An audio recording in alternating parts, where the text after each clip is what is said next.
Hello guys, welcome back to our channel part 7 Reborn of My Devil Dad.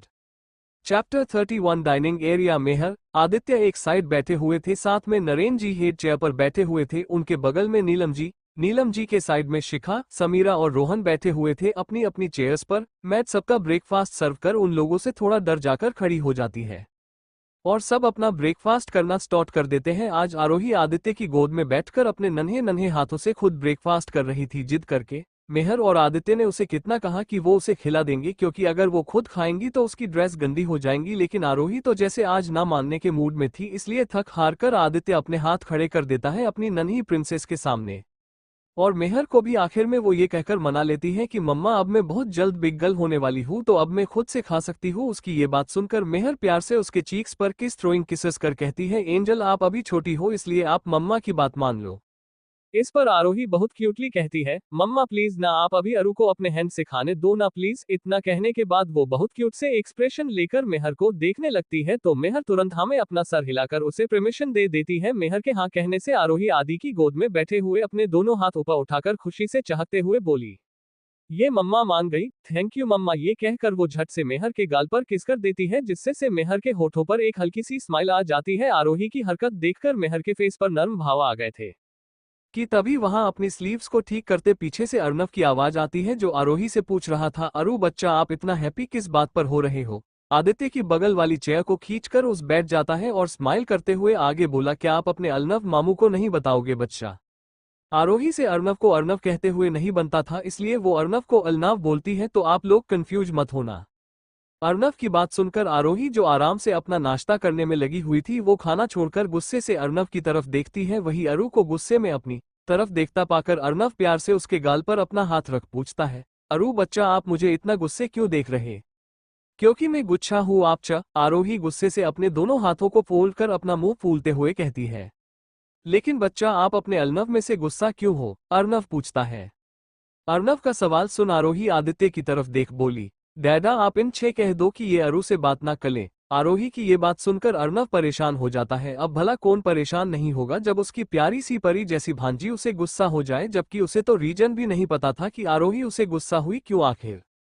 Arnav अपनी आंखों परेशानी लिए इशारे से आदित्य से पूछता है आरोही की नाराजगी की वजह, लेकिन आदित्य अपने कंधे उचका देता है और अपना नाश्ता करने लगता है। आदित्य का ऐसा रिएक्शन पाकर अर्नव चिढ़ जाता है, क्योंकि आदित्य हमेशा ही उसे परेशान करने के लिए कोई ना कोई तारीख निकल ही लेता है, लेकिन अभी उसे आरोही की नाराजगी को वजह जाननी थी, इसलिए वो एक एक कर सबकी तरफ देखता है, लेकिन बेचारे पर कोई ध्यान ही नहीं दे रहा था। सब अपना नाश्ता करने में बिजी जो थे, टंग आउट। सबको ऐसे खुद को इग्नोर करते देखकर अर्नव चिढ़ के मारे अपना सर के बाल पकड़ लेता है। वो सोचता है आखिर ये लोग कैसे उसके साथ ऐसा बिहेव कर सकते हैं। सबको अर्नव की ऐसी हालत देखकर बहुत हंसी आ रही थी, लेकिन बेचारे हंस नहीं सकते थे, क्योंकि अगर कोई भी हंसता तो उनके सामने बैठी छोटी शैतान को मंजूर नहीं होता, इसलिए सब अपना सर नीचे कर हंस रहे थे। थोड़ी देर में सबका नाश्ता कंप्लीट हो जाता है, सिर्फ अर्नव को छोड़कर, क्योंकि उससे कुछ खाया ही नहीं जा रहा था। आरोही की नाराजगी देखकर अर्नव अभी अपना मुंह पेंसिव फेस लटकाए हुए बैठा था। उसे ऐसे देखकर नरेन जी अपनी जगह से उठकर उसके पास आकर अर्नव के कंधे पर हाथ रख बोले, और मेरे प्यारे कंजूस दामाद तुमने कुछ खाया क्यों नहीं, देखो हम सबने तो नाश्ता भी कर लिया। ये कहकर वो एक स्माइल पास कर देते हैं, जिसे देखकर अर्नव चिढ़ते हुए बोला, वो क्या है ना डैड, मैंने सोच कि आज मैं अपना ब्रेकफास्ट आपको करने देता हूँ, जिससे आप मुझे ये कंजूस बोलना छोड़ दो। अब भला कौन ऐसा इंसान होगा जो फ्री का खाना छोड़ना चाहेगा। वही सब जब उनके शुरू होता देखते हैं तो वो लोग आराम से वहां से निकल जाते हैं, क्योंकि उनके अपने काम पर जाने के लिए लेट हो जाएंगे अगर वो उन लोगों को देखने लगेंगे, तो इसलिए सब उन दोनों को एक दूसरे के साथ छोड़कर वहां से निकल जाते हैं। वो दोनों इतने बिजी थे एक दूसरे से लड़ने की, उन्हें पता ही नहीं चला कि सब उन्हें छोड़कर वहां से चले गए हैं। अर्नव की बात सुनकर नरेन जी कहते हैं, एक शर्त पर मैं तुम्हें कंजूस कहना छोड़ सकता हूँ, और वो कौन सी चीज है आप बताने के कास्ट करेंगे डैड, अर्नव नरेन जी से पूछता है। इस पर नरेन जी बड़े ही एटीट्यूड से बोले, अगर तुम हम सबको अपनी शादी की पार्टी दे दो तो मैं तुम्हें कंजूस कहना छोड़ दूंगा। और फिर अपनी जीभ को अपने होठों पर फिराने लगाते हैं खाने के बारे सोचकर। अर्नव उनकी बात सुनकर अपना सर जो अपने हाथों में लिए बैठा था नरेन जी की वजह से, वो उनकी बात सुनकर ऊपर उठाकर उन्हें देखता है, तो वो उन्हें अपनी अजीब नजरों से देखते हुए बोला, वो तो ठीक डैड, लेकिन ये आप क्या कर रहे। अर्नव को मानते देखकर नरेन जी जल्दी से उसके गालों पर किस थ्रोइंग किसेस करते हुए बोले, अरे वाह मेरा नया दामाद कितना अच्छा है जो मेरी बात को इतने जल्दी मान गया। चलो इसी बात पर मैं तुम्हारी थोड़ी सी मदद कर देता है।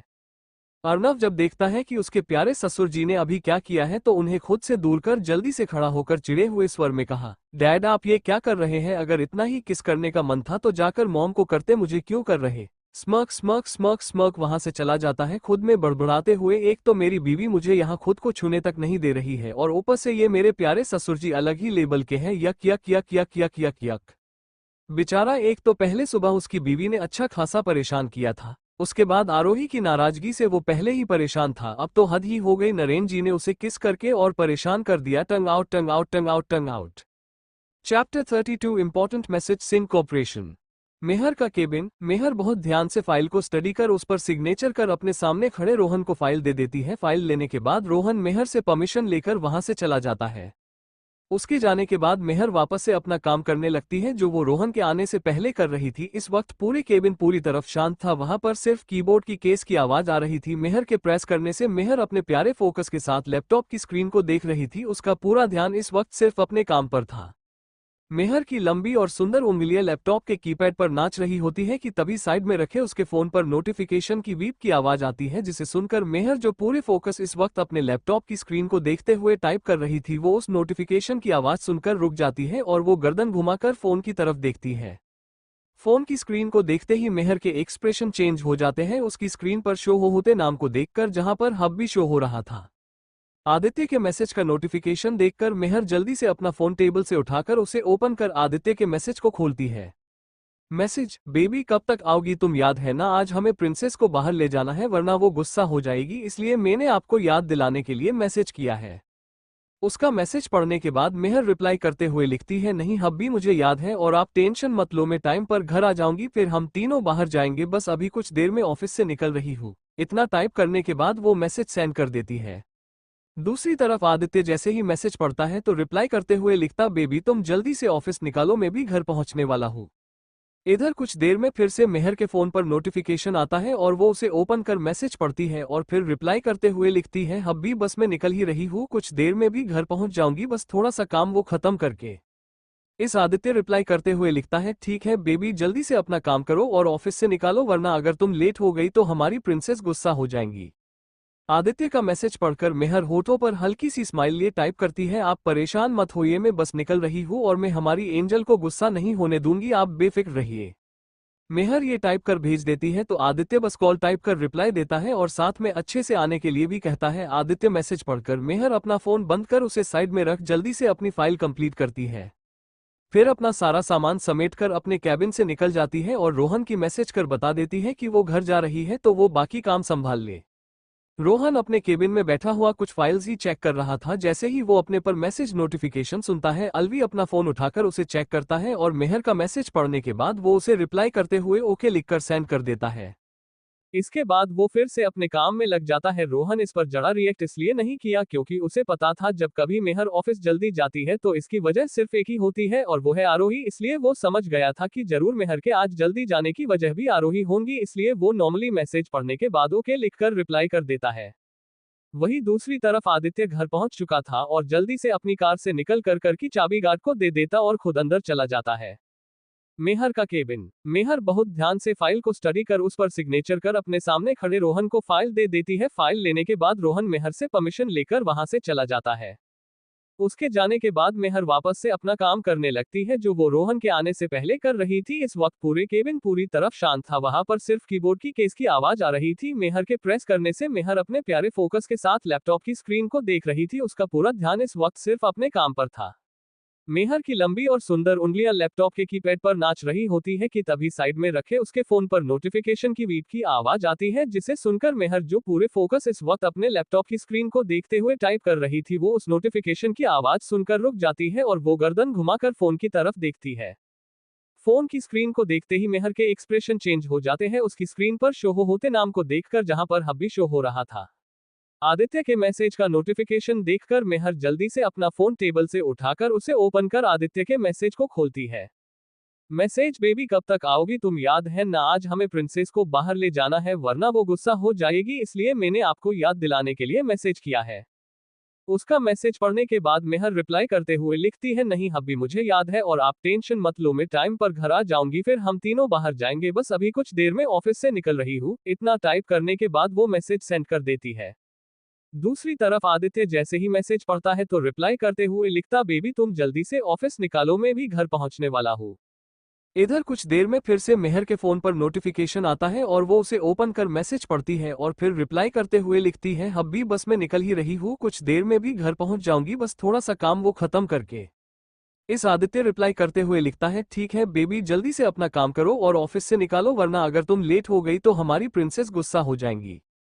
आदित्य का मैसेज पढ़कर मेहर होठों पर हल्की सी स्माइल लिए टाइप करती है, आप परेशान मत होइए, मैं बस निकल रही हूँ और मैं हमारी एंजल को गुस्सा नहीं होने दूंगी, आप बेफिक्र रहिए। मेहर ये टाइप कर भेज देती है तो आदित्य बस कॉल टाइप कर रिप्लाई देता है और साथ में अच्छे से आने के लिए भी कहता है। आदित्य मैसेज पढ़कर मेहर अपना फोन बंद कर उसे साइड में रख जल्दी से अपनी फाइल कंप्लीट करती है। फिर अपना सारा सामान समेटकर अपने कैबिन से निकल जाती है और रोहन की मैसेज कर बता देती है कि वो घर जा रही है तो वो बाकी काम संभाल ले। रोहन अपने केबिन में बैठा हुआ कुछ फाइल्स ही चेक कर रहा था। जैसे ही वो अपने पर मैसेज नोटिफिकेशन सुनता है, अलवी अपना फोन उठाकर उसे चेक करता है और मेहर का मैसेज पढ़ने के बाद वो उसे रिप्लाई करते हुए ओके लिखकर सेंड कर देता है। इसके बाद वो फिर से अपने काम में लग जाता है। रोहन इस पर जड़ा रिएक्ट इसलिए नहीं किया क्योंकि उसे पता था जब कभी मेहर ऑफिस जल्दी जाती है तो इसकी वजह सिर्फ एक ही होती है और वो है आरोही, इसलिए वो समझ गया था कि जरूर मेहर के आज जल्दी जाने की वजह भी आरोही होंगी, इसलिए वो नॉर्मली मैसेज पढ़ने के बाद ओके लिखकर रिप्लाई कर देता है। वहीं दूसरी तरफ आदित्य घर पहुंच चुका था और जल्दी से अपनी कार से निकलकर कर की चाबी गार्ड को दे देता और खुद अंदर चला जाता है। चैप्टर 33 आरोही दी धमकी। एक बड़ी सी कार आकर आइसक्रीम पार्लर के सामने रुकती है। कार की ड्राइविंग सीट वाली साइड का दरवाजा खुलता है, उसमें से आदित्य निकलता है। आदित्य के निकलते ही आसपास के लोगों की नजरें आकर उस पर ठहर जाती है। आदित्य बहुत ही हैंडसम एंड डैशिंग लग रहा था। उसने ऊपर एक टी शर्ट और ऊपर एक जैकेट पहना हुआ था, हाथ में ब्रांडेड वॉच, पैरों में शूज। आदित्य एकदम टिप टॉप लग रहा था। आदित्य अपने साइड से निकलकर दूसरी तरफ जाकर गेट खोलता है। वहीं वहां के लोग आदित्य को दूसरी तरफ का गेट खोलता देखकर सबकी नजरें इस तरफ चली जाती है। सब देखना चाहते थे कि इतने हैंडसम लड़के के साथ आखिर कौन है जिसके लिए उसने खुद गेट खोला है। उसके गेट खोलते ही मेहर अपनी गोद में बैठी ही आरोही को उसके हाथों में दे देती है। आदित्य आरोही को अपनी गोद में लेकर अपना एक हाथ बढ़ाकर मेहर को बाहर आने में मदद करता है। मेहर भी उसका हाथ पकड़ बाहर आती है। वहीं आसपास की लोगों की आंखें तो हैरानी से बड़ी हो जाती है आदित्य के साथ एक छोटी सी बच्ची को देखकर। जब मेहर वापस आती है तो वहां खड़े लड़कों के मुंह से एक एक ही निकल जाता है, गेरोजियस। मेहर को देखकर सारे लड़कों की नजरें उसे निहारे जा रही थी, वही लड़कियां आदित्य को।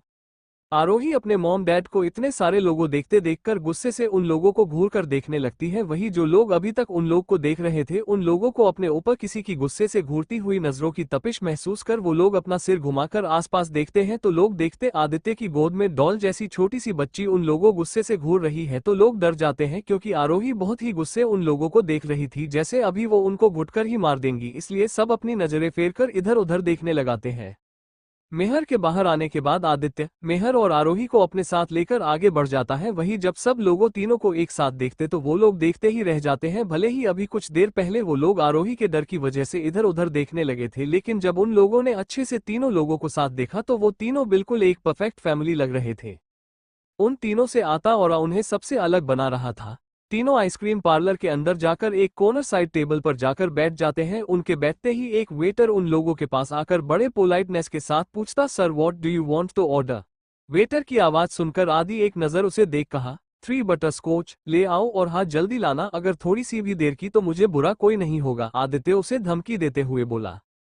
आदित्य कुछ इस तरफ कहा था कि बेचारा वेटर उसकी धमकी सुन जल्दी से वहां से उनका ऑर्डर लेकर खिसक जाता है। वहीं मेहर आदित्य की तरफ घूर कर देखती है। मेहर को अपनी तरफ घूरते हुए देखकर आदित्य अपनी बातिसी दिखाते हुए बोला, ही बेबी वो मैं तो बस उसे जल्दी लाने के लिए कह रहा था, आप मुझे ऐसे क्यों देख रहे हो।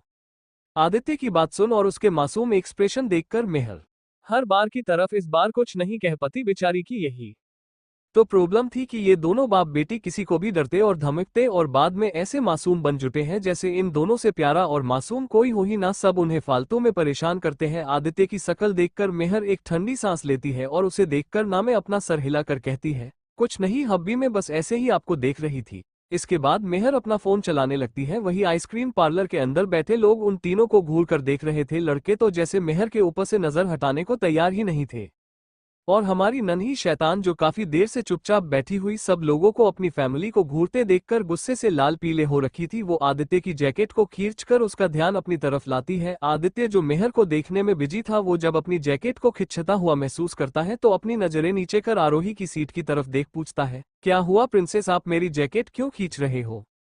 आदित्य का सवाल सुन आरोही, देखो डैडा, सब लोग हमें कैसे घुराकर नजर लगा रहे हैं और यहाँ के बॉयज मेरी ब्यूटीफुल मम्मा को कुछ ज्यादा ही घूर रहे हैं। मैं इन लोग को सबका सिखाना चाहती हूँ, क्या आप मुझे मेरी सीट से उतर देंगे? आरोही की बात सुनकर आदित्य अब जाकर अपने आसपास ध्यान देता है और जब वो लड़कों को मेहर को अपनी आंखों में प्यार लिए और कुछ हवस लिए घुटकर देख रहे हैं, ये देखकर आदित्य की आंखें में जैसे खून ही उतर आता है। जो लोग मेहर को अपनी हवस भरी नजरों से देख रहे थे उन लोगों के लिए, इसलिए वो अपने गुस्से को काबू करने के लिए अपने हाथों की मुठिया काश आरोही को देखकर उसे अरमा से उसकी सीट से नीचे उतर देता है और खुद मेहर से वॉशरूम का बहाना कर वहां से चला जाता है। मेहर भी बिना उसकी तरफ देखे हाँ में अपनी गर्दन हिला देती है, क्योंकि मेहर इस वक्त अपने फोन में कुछ कर रही थी, इसलिए उसने बिना आदित्य के एक्सप्रेशन देखे बिना ही हाँ कह दिया। अगर मेहर इस वक्त आदित्य के एक्सप्रेशन देख लेती तो पक्का खुद डर जाती है। वही हमारी लिटिल डेविल चेयर से नीचे आने के बाद इन लोग के पास जाकर गुस्से से सबको घूरते हुए बोली, आप सब लोगों ने क्या पहले इंचाना नहीं देखे जो हम लोगों को भूल रहे हो? वही जब सबको कानों आरोही की क्यूट मगर इस वक्त गुस्से भरे शब्द उनके कानों में पड़ते हैं तो उन्हें ऐसा लगता है जैसे पता नहीं कहां से बर्फ पड़ने लगी हो। आरोही भले ही टूट फूटे शब्दों का इस्तेमाल किया हो, लेकिन उसकी आवाज में साफ साफ उसका गुस्सा महसूस कर सकते थे। वही लोगों की पाकर के सबसे कोनर में होने की वजह से मेहर को कुछ भी नहीं सुनाई दिया। आरोही की गुस्से भरे ठंडे शब्द सुनकर सबका ध्यान अब जाकर उन लोगों की सीट जाता था और वो लोग जिस तरफ से आवाज आई थी इस तरफ देखने लगाते हैं तो हैरान रह जाते हैं और साथ में डर भी जाते और डर की वजह से वो लोग अपना थूक गटकते हैं। आरोही जब देखती है सब लोग की आंखें अब उस पर टिकी है तो वो सबको धमकी देते हुए बोली, मेरी बात ध्यान से अपने दिमाग में बिठा लो, अगर अब किसी ने मेले मम्मा और कुल डैडा को भूलकर देखा तो आज उसका आका दिन होगा। वही जब वो आरोही की धमकी सुनते हैं तो उन लोगों की आंखें बाहर आने को होती है। वो अपने मन में सोचते हैं ये 4 साल की छोटी सी बच्ची उन लोगों को धमकी दे रही है, अगर उन लोगों ने अब उसके मम्मा पापा को देखा तो वो उन्हें मार देंगी। ये कैसा मजाक है? टंग आउट टंग आउट टंग आउट। वहां मौजूद किसी भी इंसान ने इसे मजाक समझने की गलती नहीं की, क्योंकि आरोही से आते ओरे और उसके वो गुस्से भरी घूरती नजरों को देखकर जब आरोही उन लोगों खुद की बातों से डरता देखती है तो आगे बिना और कोई बात और धमकी दिए वो एटीट्यूड से अपने बालों को पीछे कर वहां से चली जाती है। मेहर अब जाकर अपना फोन टेबल रख अपनी नजरें सामने करती है तो आरोही को अपनी जगह पर ना देखकर वो थोड़ा घबरा जाती है। भले ये चीज उसके फेस नहीं दिख रही थी, लेकिन उसकी आंखों में साफ ये चीज नोटिस की जा सकती थी। वो अपनी सीट से खड़ी होकर आसपास नजरें घुमाकर देखती है तो उसे आरोही एटीट्यूड से चलते हुए अपने फेस एक साइड सी स्माइल लिए उसकी तरफ ही आ रही थी। आरोही को देखकर मेहर के बेचैन दिल को जैसे सुकून मिल जाता है और वो जल्दी से उसके पास जाकर अपनी गोद में उठा लेती है और प्यार से उसके गाल पर अपना एक हाथ रख पूछती है, एंजल आप कहाँ गए थे? आरोही अपनी मम्मा की आंखों में देखती है जहां उसे अपने लिए टेंशन साफ दिख रही थी। ये देखकर वो जल्दी से उसके गालों पर किस कर बोली, मम्मा मैं बोल हो रही थी इसलिए मैं थोड़ा सा घूमी घूमी करने चली गई, लेकिन आप इतना परेशान क्यों नजर आ रहे हो?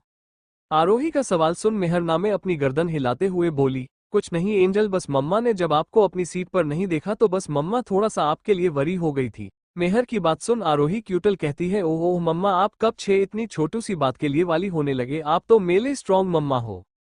उसकी बात सुन और उसके एक्सप्रेशन देखकर मेहर उसके गाल को खींचते हुए बोली, अच्छा एंजल अब मैं छोटी सी बात वेरी नहीं होंगी क्योंकि मैं आपकी स्ट्रॉन्ग मम्मा हूँ। अब चले हम अपनी सीट पर। तो इस पर आरोही अपनी गर्दन हिलाते हुए कहती है, ओके मम्मा चलो, और फिर दोनों अपनी टेबल के पास आकर मेहर आरोही को ठीक से उसकी सीट पर बिठती है और फिर खुद बैठ जाती है। अब दोनों को बस इंतजार था तो आदित्य जो कि वॉशरूम गया हुआ था। चैप्टर 34 आदित्य की खुशी। आदित्य जब उन लोगों को पास पहुंचा तो उसके फेस एक अलग ही सेटिस्फैक्शन था। उसकी आंखों में उसके होठों पर सजी बड़ी सी स्माइल बता रही थी कि वो कुछ तो ऐसा करके आया है जिससे उसका गुस्सा कुछ हद तक शांत हो गया है। आदित्य आरोही और मेहर के पास आकर अपनी सीट को थोड़ा खींचकर बैठ जाता है। बैठने के बाद वो अपने आसपास नजर डालकर देखता है तो अब उस बड़े से आइसक्रीम पार्लर, कुछ वेटर्स और उन तीनों के अलावा वहां कोई नहीं दिखता। तो वो थोड़ा कंफ्यूज हो जाता क्योंकि जाने से पहले पूरा एरिया भरा हुआ था और जब वो बाहर आया तो पूरा खाली है। ऐसे कैसे हो गया? और वो अपने फेस पर कंफ्यूजन लिए मेहर को देखकर पूछता है, बेबी यहाँ पर जो लोग थे वो कहाँ चले गए?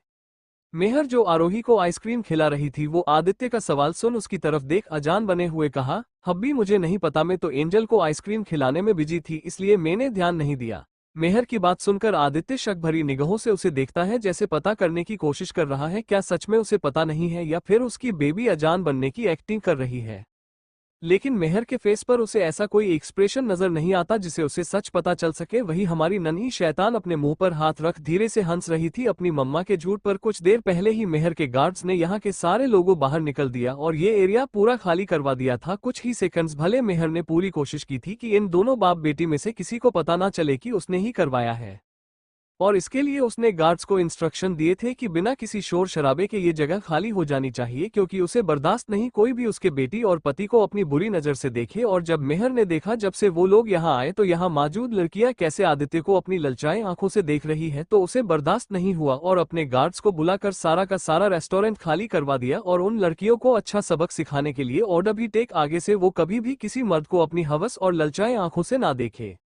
इसलिए उसने आरोही का सारा ध्यान आइसक्रीम पर फोकस करने के जल्दी से उसकी फेवरेट टूटी फूटी आइसक्रीम मांगा कर उसे खिलाने लगी थी। लेकिन आरोही भी कहाँ शांत बैठती है, इसलिए जब मेहर का ध्यान नहीं था तो उस पर तो अपनी सीट पर खड़ी होकर घूमकर चारों तरफ चेक कर रही थी कहीं कोई फर्ज उसकी मम्मा को तो नहीं घूर रहा। लेकिन तभी वो बाहर से एंट्रेंस पर आते ही मेहर के गार्ड्स को देख लेती है तो समझ जाती है जरूर उसकी मम्मा ने ही बुलाए होगा उन लोगों, और वो देखने लगती है कि वो गार्ड्स क्या करने आए हैं। और जब वो देखती है कैसे वो गार्ड्स एक एक कर वहां मौजूद लोगों के मुंह पर हाथ रख उन्हें बाहर का रास्ता दिखा रहे हैं तो वो खुश हो जाती है और वापस अपनी सीट पर एक इनोसेंट सी स्माइल अपने फेस पर सजा कर बैठ जाती है, जैसे उसे प्यारा और मासूम कोई हो ही नहीं इस दुनिया में। ग्रिन ग्रिन ग्रिन कोई कह सकता हालत ये वही लड़की है जो कुछ देर पहले उन लोगों को जान से मरने की धमकी देकर कितनी इनकोनेंट बनकर बैठी हुई थी मेहर के सामने टंग आउट टंग आउट।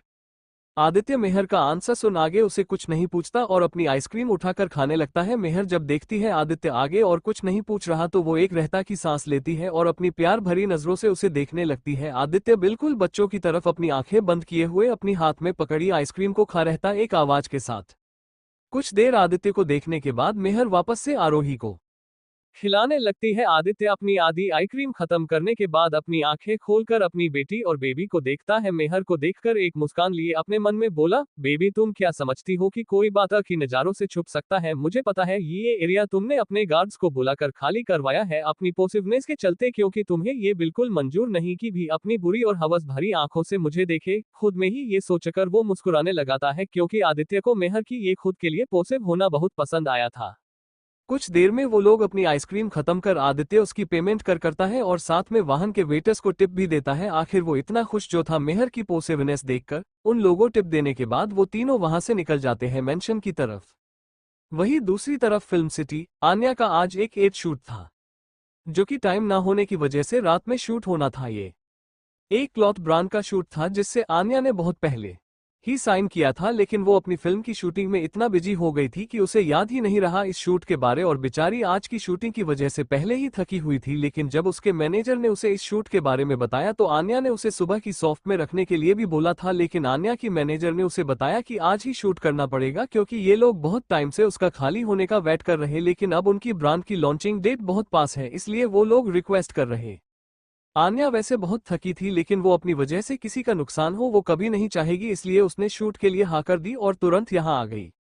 यहाँ आकर वो सीधे मेकरूम में चली गई जहाँ पर मेकआर्टिस्ट उसका ही वेट कर रही थी। आन्या के आते ही मेकअप आर्टिस्ट तुरंत अपना काम स्टार्ट कर देती है और 1 घंटे बाद आन्या अपना पूरा मेकअप और चेंज कर बाहर आती है तो सब लोगों की नजरें जाकर उस पर टिक जाती है।